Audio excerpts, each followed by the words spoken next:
Care a fost prima ta mașină? Opel Astra GT. Și cu mașina asta am învățat o schemă foarte tare. Trebuie să scoți centura afară, închizi ușa cu ea, să o pui pe umăr și împingi. Am pornit mașina aia numai din mers, altfel nu pornea.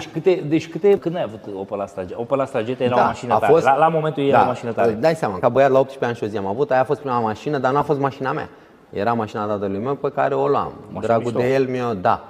Avea putere, avea putere. Și arăta bine un A noastră n-arăta bine. A noastră n-arăta bine, ca să ne înțelegem, nu era. Era o mașină super modestă, adică existau mașini așa. După aia, cred că am avut un A3 roșu, care nu era al meu, era unei iubite de mele, dar mergeam des cu ea. Când zic că am avut mașina mea personală, am avut-o târziu. Prima mea mașină a fost un Audi A8, o balenă, dar tot așa veche. Deci prima lui mașină un Audi. Pe care mi-am cumpărat-o din banii mei.